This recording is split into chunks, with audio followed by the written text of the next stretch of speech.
Hello everyone. अब हम अपनी कैश बुक की नेक्स्ट क्लास स्टार्ट करते हैं और हमने लास्ट क्लास में हमने क्या था, double column cash book with cash and bank column both. तो हम उसी कंसेप्ट को आगे बढ़ाते हैं। कुछ लॉजिकल चीजें हैं, हम उन लॉजिकल चीजों को करेंगे। हम लॉजिकल का मतलब वही कैश बुक है, कैश एंड बैंक कॉलम है, जो बातें आपने लास्ट क्लास में सीखी थी उसी को ही हम थोड़ा आगे बढ़ाते हैं। कुछ लॉजिकल एंट्रीज हैं जिसको हमने कैश बुक में लिखना है।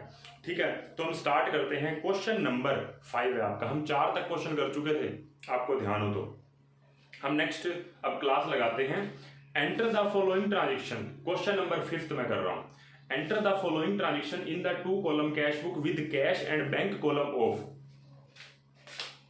मिसेज सुनीता।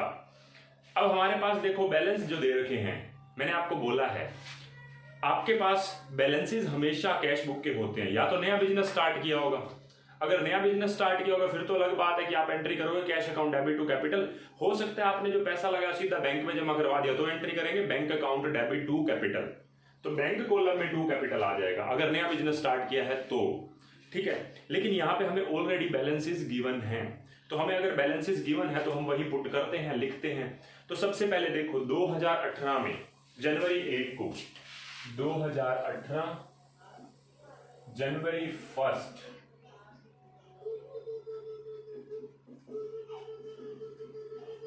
जनवरी 1 को सबसे पहले हमारे पास कैश इन हैंड है 1,70,000 रुपए।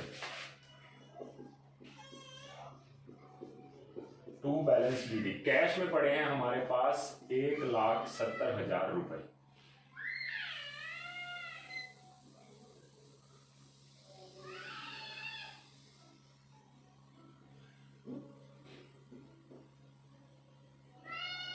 ठीक है, अब आगे देखते हैं। बैंक ओवरड्राफ्ट की दे रखा है 50,000 रुपए का। पहले मुझे आप एक बात बताएं, बैंक ओवरड्राफ्ट का मतलब क्या है? बैंक ओवरड्राफ्ट का मतलब ये है कि आपके पास पहले किसी एक क्वेश्चन में आपने लास्ट क्वेश्चन में टू बैलेंस बीडी लिखा कि बैंक का पॉजिटिव बैलेंस, अब बैंक का नेगेटिव बैलेंस है, हमने बैंक को बल्कि देने हैं, हमारी लाइबिलिटी है।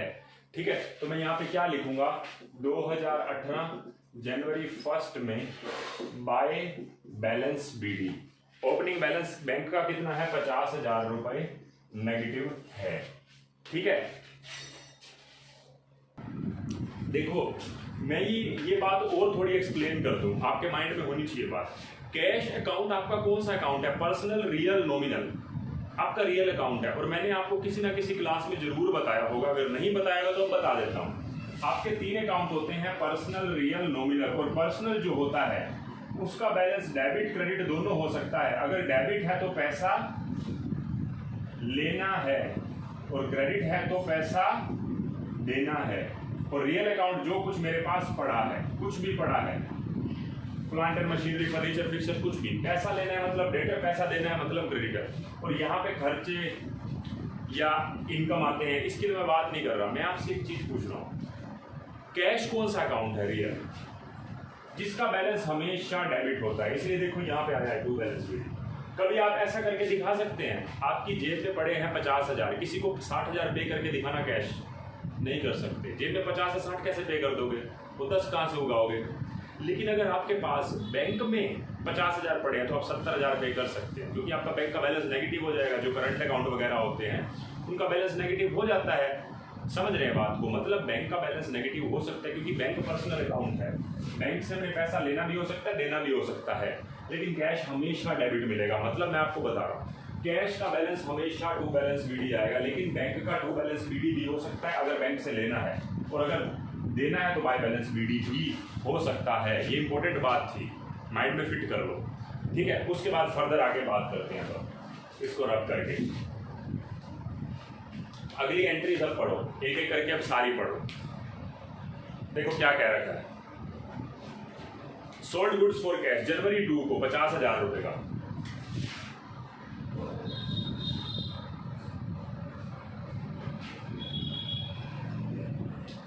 ठीक है, उसके बाद received a cheque from Harry and paid it to bank on the same day. हमें चेक मिला हैरी से, हमने सेम डे बैंक में डिपॉजिट करवा दिया। तो bank account debit to Harry जनवरी 3 को 5,000 रुपए।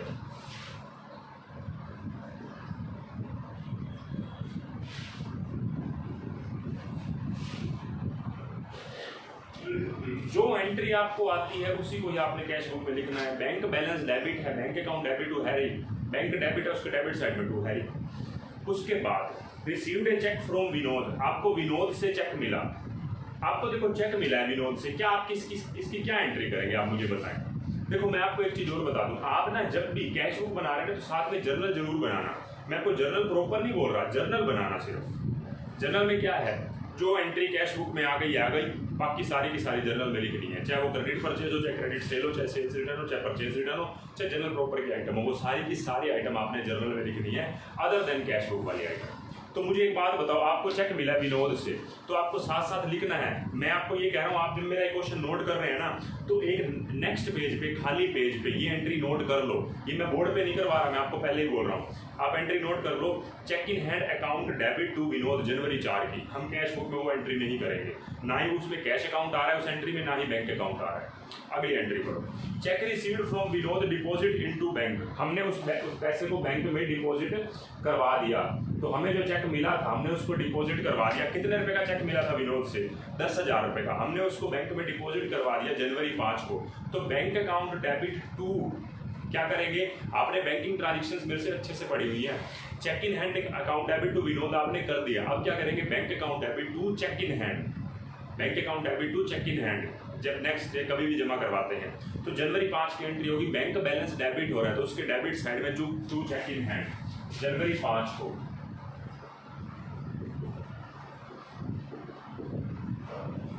कितने रुपए है? 10,000 रुपए।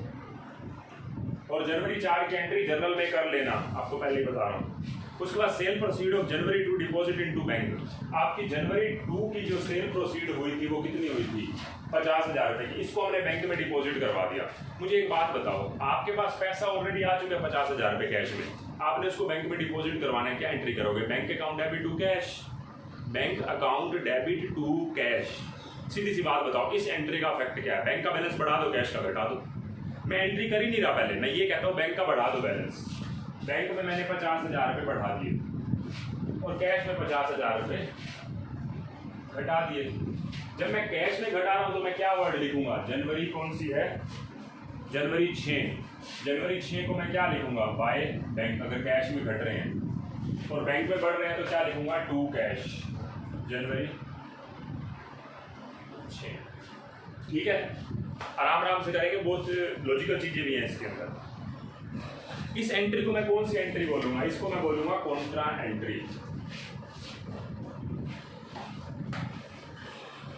अब देखो जनवरी 7 की देखो, कैश डिपॉजिट इनटू बैंक 80,000 रुपए, फिर वही bank account debit to cash, bank का बैलेंस बढ़ा दो और कैश का घटा दो।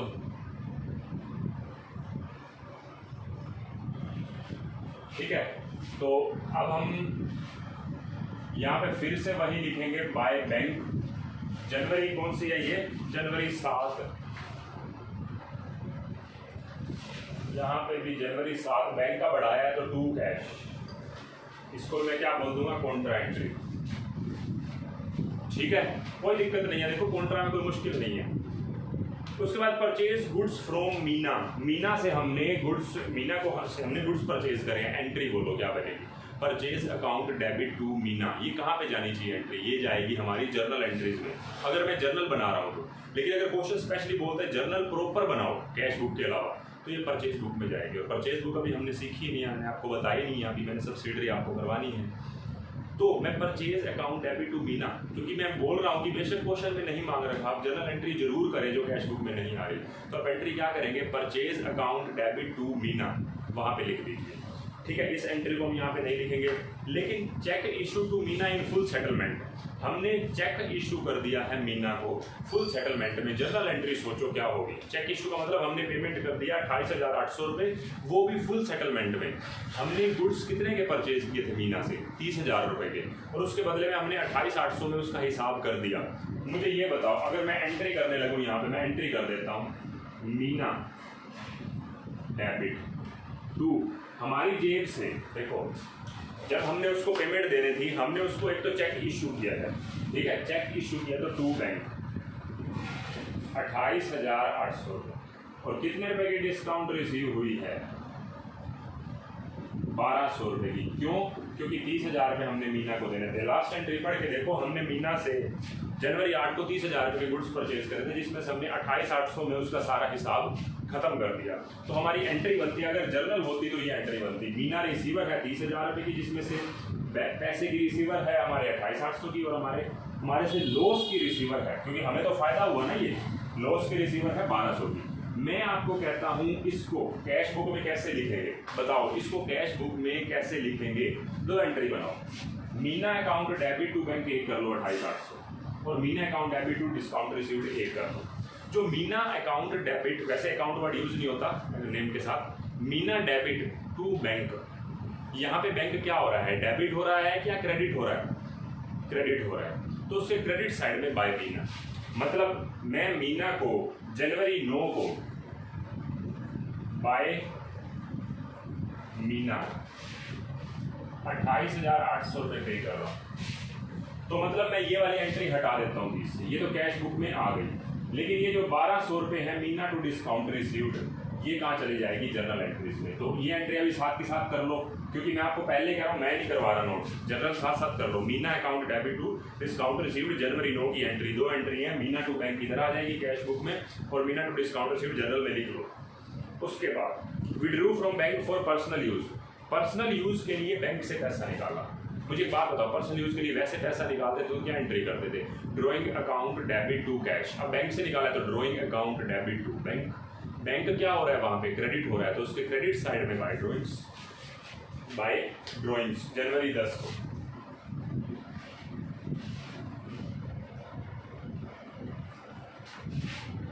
जनवरी 10 को बाय ड्रॉइंग्स 5,000 रुपये,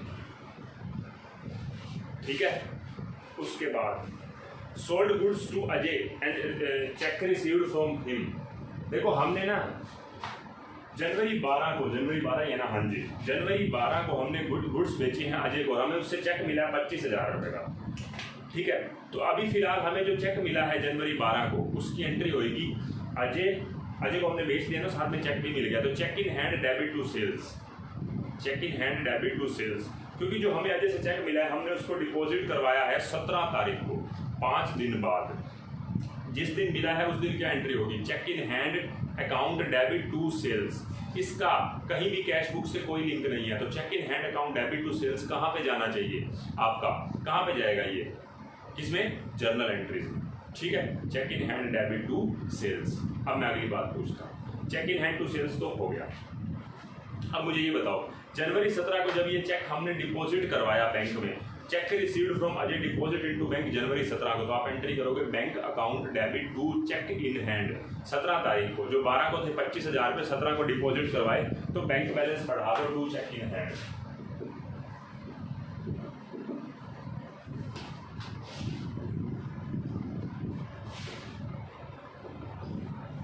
ठीक है। उसके बाद next, received a cheque from Piyush not bank, हमें चेक मिला है पीयूष से, हमने उसको बैंक में जमा नहीं करवाया। मुझे एक बात बता दो, एक बात बताओ, आपको चेक मिला है आप पीयूष से, आप एंट्री क्या करेंगे अगर बैंक में जमा नहीं करवाया तो, cheque in hand account debit to Piyush. इसको कहाँ लिखेंगे, जर्नल में लिख लो।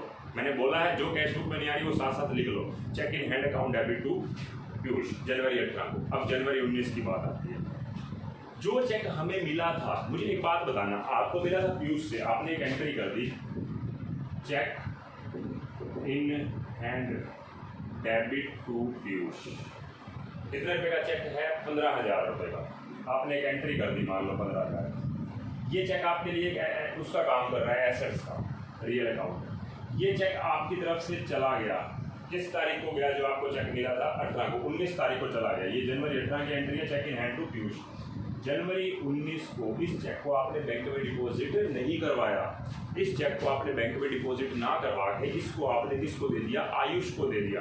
पीयूष से मिला चेक हमने आयुष को दे दिया, और आयुष को जो हमने चेक दिया, हमारी तरफ से चेक चला गया 15,000 रुपये का, इसको रिसीव कौन कर रहा है, आयुष। तो आयुष रिसीवर है, Ayush debit to cheque in hand. मुझे एक बात बता दो, इन दोनों एंट्रीज के अंदर कहीं पे भी कैश बुक की बात आ रही है, दोनों एंट्री में नहीं आ रही। यहाँ पे पीयूष गिवर था, आयुष रिसीवर है। पीयूष गिवन था तो चेक आया था, डेबिट वर्ड कम्स इन, जब चेक चला गया credit word goes out to Ayush receiver है। इन दोनों एंट्रीज को कहाँ कर देंगे, जर्नल के अंदर कर देंगे। इन दोनों एंट्री का कैश बुक में कोई रोल नहीं है, और ये दोनों एंट्री 18-19 की अभी नोट करो साथ के साथ जर्नल वाली उसमें, ठीक है।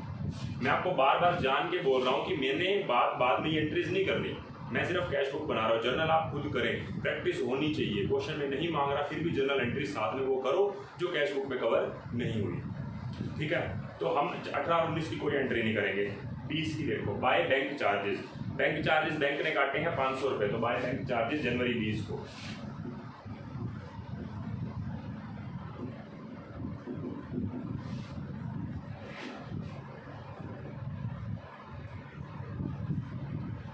बैंक चार्जेस कट गए 500 रुपये। उसके बाद received cash ₹1000 and cheque ₹1200 for cash sales.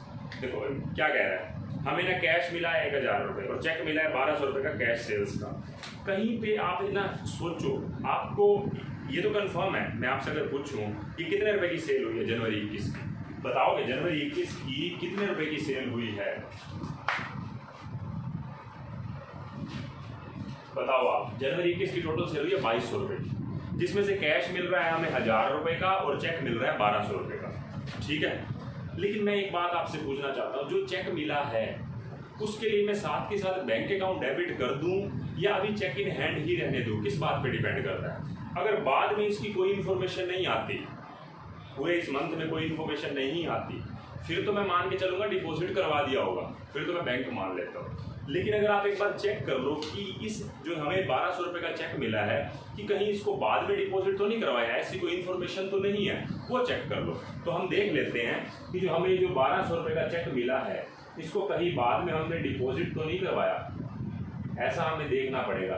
देखो अभी तक हमें कहीं पे भी हिंट नहीं मिल रहा कि जनवरी 21 का चेक हमने कहीं पे डिपॉजिट करवाया है बाद में, ठीक है। देखो कहीं पे हिंट नहीं है, तो हम क्या करके मान के चलेंगे, जितना भी हमें मिला है, मतलब 1200 रुपये कैश सेल्स के और जो कैश मिला है 1000 रुपये का, हम उसको लिख देते हैं टू सेल्स। जनवरी 21 टू सेल्स, 1000 रुपये कैश में ऐड कर दो और 1200 रुपये, अरे 1000 रुपये कैश में ऐड कर दो और 1200 रुपये बैंक में, ठीक है, ठीक है। 1000 इसमें 1200 इसमें। अब आगे देखो, interest charge by bank, bank ने इंटरेस्ट चार्ज किया, आप ना सारी बैंकिंग ट्रांजेक्शन करके आए हो इसलिए आपको दिक्कत नहीं होनी चाहिए। तो बाय इंटरेस्ट 2500 रुपये जनवरी 22 को काट देंगे,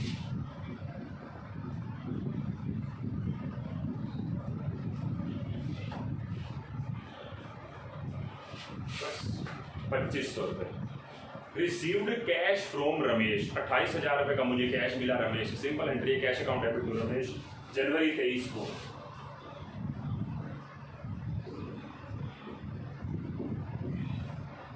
जनवरी 23 को 28,000 रुपये का कैश मिला, सिंपल एंट्री थी।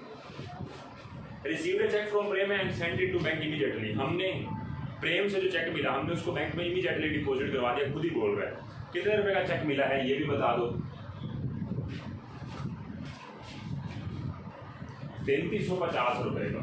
तो हमें जो चेक मिला है प्रेम से वो 3350 का इमीडिएटली बैंक में डिपॉजिट करवा दिया जनवरी 24 को। तो मैं बोलेंगे बैंक अकाउंट डेबिट टू प्रेम 3350 रुपये जनवरी 24 को।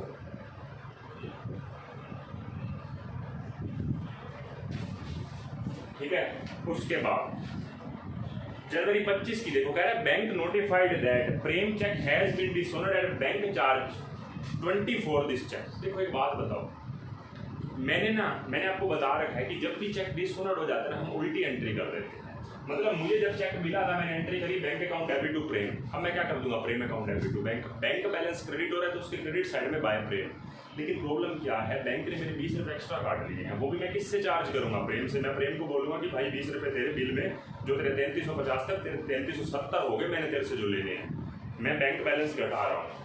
जनवरी किस दिन डिसऑनर्ड हुआ है ये, जनवरी 25 को बाय फ्रेम, लेकिन इंक्लूडिंग बैंक चार्जेस 3370 रुपये, ठीक है। उसके बाद Kishore deposited directly in our bank account, Kishore ने मेरे डायरेक्टली बैंक अकाउंट में जमा करवा दिया। तो कितने रुपए जमा करवाए हैं? 25 को ही करवाए, 25 जनवरी को। Bank account debit to Kishore 1000 रुपये, bank account debit to Kishore 1000 जनवरी 25 को, ठीक है। उसके बाद paid Sunita life insurance premium by cheque, Sunita जो हमारी ओनर है, ठीक है, उसका हमने लाइफ इंश्योरेंस प्रीमियम चेक से पे किया है। लाइफ इंश्योरेंस का मुझे बताओ मैं क्या बोलता था इसके लिए? लाइफ इंश्योरेंस के लिए, लाइफ इंश्योरेंस के लिए वर्ड बोलता था ड्राइंग्स, आपको पता है।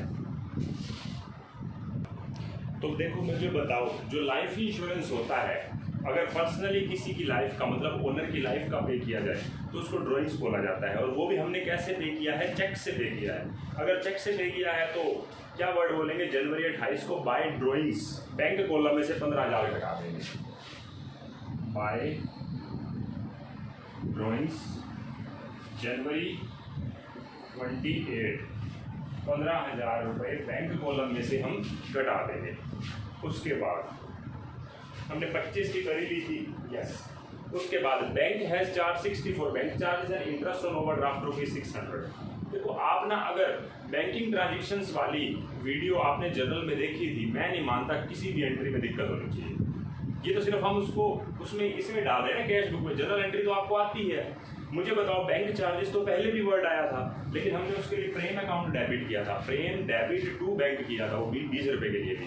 प्रेम डेबिट टू बैंक में 3350 तो जो उल्टी एंट्री होनी थी वो करी थी, और प्लस ये भी ऐड किए थे 20 रुपये। ये किस लिए थे? क्योंकि उसकी गलती के कारण मुझे चार्जेस लगे। यहाँ पे बैंक चार्जेस कौन से हैं जो बैंक पूरे एनुअली लेता है, या मंथली या वीकली या 3 मंथ्स के जो लेता है चार्जेस? SMS चार्जेस हो सकते हैं, बैंक हमारे पास जो मैसेज आता है, ATM सर्विसेज हो सकती है, क्रेडिट कार्ड सर्विसेज हो सकती है, कुछ भी हो सकता है। बैंक ने हमारे से चार्जेस लिए 60 रुपये, और हमारा नेगेटिव बैलेंस जो हुआ पड़ा था ना, इसके ऊपर बैंक ने हमारे से इंटरेस्ट भी चार्ज किया है ओवरड्राफ्ट पे 600 रुपये का। तो bank has charge 600 for bank charges.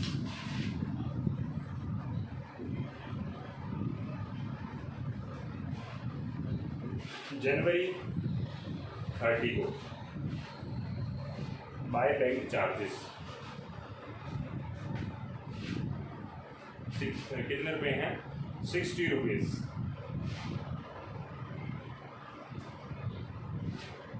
और इंटरेस्ट ऑन ओवरड्राफ्ट जनवरी 30 को ये है 600 रुपये, ठीक है। और इसको जनवरी 31 कर देता हूँ मैं। जनवरी 30 जहाँ पे भी है ना, इसको मैं 31 कर रहा हूँ, ठीक है। अब अपने नोट्स में ठीक कर लेना। हालांकि जिसको अपडेटेड नोट्स मिलेंगे उसमें जनवरी 31 ही आएगा, जिसको पुराने मिलेंगे उसमें जनवरी 30 लिखा होगा। आप इसको ठीक कर लेना नोट्स में भी, जो भी प्रिंट निकालेंगे उसमें, ठीक है। जनवरी 31 की है दोनों एंट्रीज। थर्ड एंट्री भी लिखो, deposit into bank the entire balance after retaining 5000 in the business. सबसे सबसे सबसे इंपॉर्टेंट एंट्री है।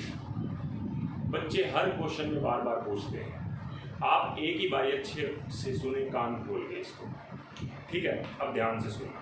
मैं अभी फिलहाल क्या कर रहा हूँ, एक टोटलिंग कर रहा हूँ, ठीक है। उस टोटलिंग के बाद मैं आपको बताता हूँ। देखो ये जो लाइन लिखी हुई है last, deposit into bank the entire balance after retaining 5000 cash in the business. इस लाइन को पहले आप समझो। देखो मैं आपसे एक चीज पूछता हूँ, कैश बैलेंस की तरफ सिर्फ ध्यान दें, कैश की तरफ। बैंक की अभी बात ही मत करें, सारी एंट्रीज आपने कर ली, इसके ऊपर आप फोकस करें कि मेरे पास कैश कितना पड़ा है। आप टोटल करके देखें, 1, 70, 50,000, 1,000 और 28,000। आपके पास ना टोटल मिला के आपके पास जो रिसिप्ट है ना, इंक्लूडिंग ओपनिंग बैलेंस, आपके पास टोटल पड़े हुए हैं 2,49,000 रुपये। 2,49,000 आपके पास पड़े हैं, पहली बार आए हैं, मतलब 2,49,000 में से आपके गए कितने हैं? 1,30,000 रुपये। मुझे एक बात बताओ, 2,49,000 रुपये की आपकी रिसिप्ट में से अगर 1,30,000 की पेमेंट घटा दूँ तो आपके पास कितने बचे पड़े हैं? 1,19,000 रुपये।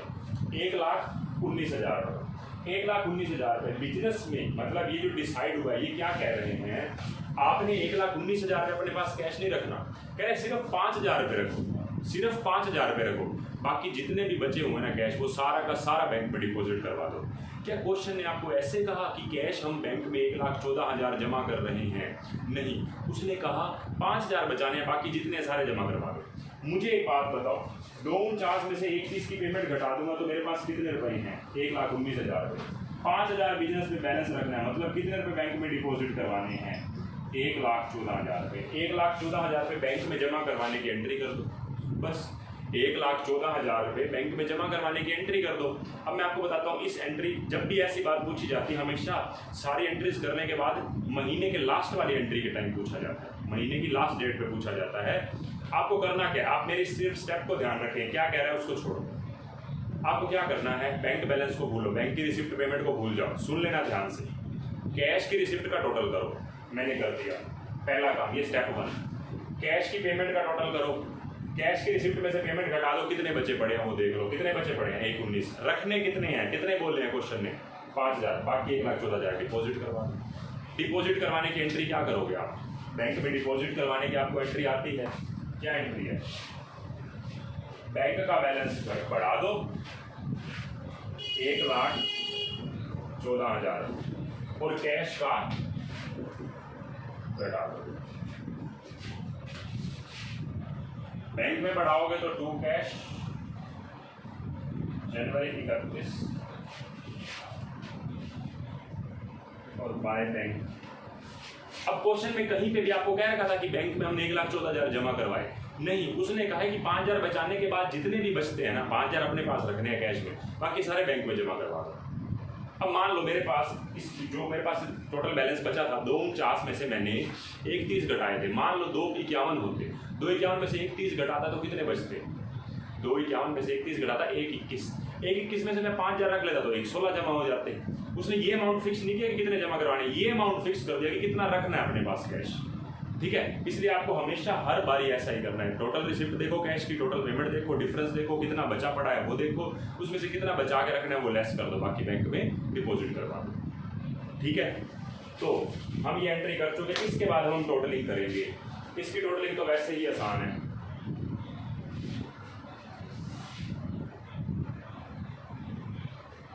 देखो आपके पास टोटल रिसिप्ट कितनी आई,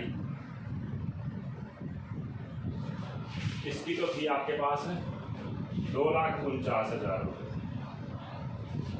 अब ये पेमेंट होने के बाद अब दोबारा से आपको फेयर काम अब करना है, टोटल रिसिप्ट और पेमेंट पहले मत करना, वो रिसिप्ट पेमेंट चेक करना बिफोर दिस एंट्री था, वो आपको रफ में करना था, फेयर में नहीं। आप फेयर कर रहे हो कि आपकी टोटल रिसिप्ट कैश के 249, इसमें से आप पेमेंट घटा दो, जो है आपकी 244 आ रही है टोटल पेमेंट्स। तो जनवरी 31 को बाय बैलेंस सीडी आपके पास कैश में पड़ा हुआ है 5,000 रुपये, तो 2,49,000 रुपीज़।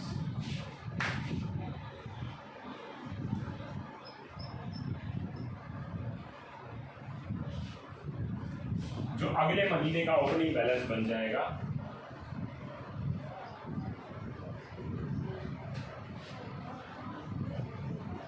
आप बैंक का भी ऐसे ही चेक कर देंगे।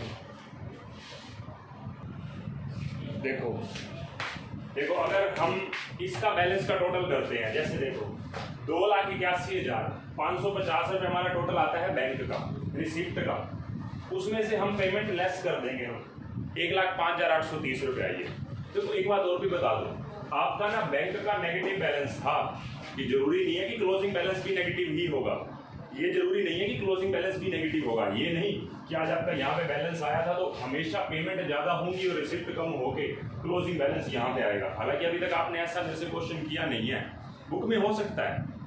आपको करना क्या है, आपके माइंड में एक बात फिट होनी चाहिए, ओपनिंग बैलेंस बैंक का पॉजिटिव भी हो सकता है, इधर आएगा, नेगेटिव हो सकता है तो इधर आएगा। अब आपको करना क्या है, इसका रिसिप्ट का टोटल करो, आपकी रिसिप्ट कितनी आ रही है 2,81,550 की, पेमेंट कितनी आ रही है 1,05,830 की, तो आपके पास कितना बैलेंस पड़ा हुआ है बैंक में 1,75,720 रुपये, जो अगले महीने का ओपनिंग बैलेंस मिल जाएगा। अब मुझे बताओ बैंक का बैलेंस पॉजिटिव है या नेगेटिव है? फेब के मंथ से हमारा बैलेंस पॉजिटिव हो गया। अच्छा, ये जरूरी नहीं था, हो सकता था कि मेरी पेमेंट का टोटल ज़्यादा आ जाए, रिसिप्ट का कम हो जाए, तो यहाँ पे बैलेंस बचता टू बैलेंस सीडी, जो अगले महीने का opening balance by balance BD हो जाता। कैश का तो मैं गारंटी देता हूँ, कैश का पक्का है, हमेशा टू बैलेंस बीडी मिलेगा हर एक महीने का। देखो यहाँ पे भी टू बैलेंस बीडी है, यहाँ पे क्लोजिंग बैलेंस जो बचा अगले महीने का, यहाँ पे भी टू बैलेंस बीडी। लेकिन बैंक का हमेशा यहाँ पे भी हो सकता है ओपनिंग, चाहे वो ओपनिंग की बात करो चाहे यहाँ पे भी क्लोजिंग करने के बाद अगले महीने का ओपनिंग। मतलब मैं आपको ये बोलूँ कि आपकी पेमेंट्स जो पेमेंट्स हैं वो रिसिप्ट से ज़्यादा भी हो सकती हैं बैंक कॉलम के केस में, कैश के केस में नहीं। फिलहाल इस क्वेश्चन में नहीं आएगी, इसका मतलब ये नहीं है कि बुक में नहीं आएगी, मैं आपको इसीलिए पहले से बोल रहा हूँ। आपका टोटल इधर का टोटल ज़्यादा है, इधर का कम है, तो इधर लिखोगे to balance CD bank column में, जो अगले महीने का लिखा जाएगा बाय बैलेंस बीडी। ठीक है, तो ये हमारा क्वेश्चन हो जाता है। मुझे ये जो कैलकुलेशन है उसमें गड़बड़ होने के चांस हो सकते हैं, तो उसके लिए सॉरी। अगर कोई गड़बड़ होगी तो आप मुझे बता देना, आप ये क्वेश्चन दोबारा से खुद भी करके देखना। वैसे जहाँ तक मेरे को लग रहा है कि ये ठीक ही है टोटली। ठीक है, तो हमने कौन सा क्वेश्चन किया? अब हमने क्वेश्चन नंबर हमारा कौन सा था? ये 5 था, 5। ठीक है बच्चों, तो इस क्लास में हम यही क्वेश्चन ही रखते हैं। हमारा क्वेश्चन नंबर 5 था। नेक्स्ट क्लास में हम क्वेश्चन नंबर 6 और क्वेश्चन नंबर 7 करेंगे। और जो क्वेश्चन नंबर 7 है वो ग्रैंड क्वेश्चन है। ग्रैंड क्वेश्चन है, इसका मतलब क्या है कि उसमें बचे कुछ जो भी कंसेप्ट हैं, जो भी कंसेप्ट क्या मतलब एक एंट्रीज हैं जिसको हम कैश बुक में कैसे लिखेंगे, वही चीज़ हमने समझनी है। ठीक है, तो हमारा बहुत इंपॉर्टेंट क्वेश्चन है 7th क्वेश्चन। 6 तो चाहे आप ट्राई कर लेना, बेशक एक बारी ट्राई कर लेना, नेक्स्ट क्लास में जब मैं करवाऊँगा उसमें मैच कर लेना बस। तो 7th क्वेश्चन करवाऊंगा, आपका डबल कॉलम भी हो जाएगा। उसके बाद एक ही क्वेश्चन रह जाएगा, पेटी कैश बुक का कंसेप्ट है उसका, वो तो सिंपल कंसेप्ट है। तो आपकी टोटल मिला के 2 वीडियोज़ ही बनेगी अभी, और 2 वीडियोज़ में ही आपका चैप्टर पूरा हो जाएगा। ठीक है, तो इस क्लास में इतना ही। Bye bye.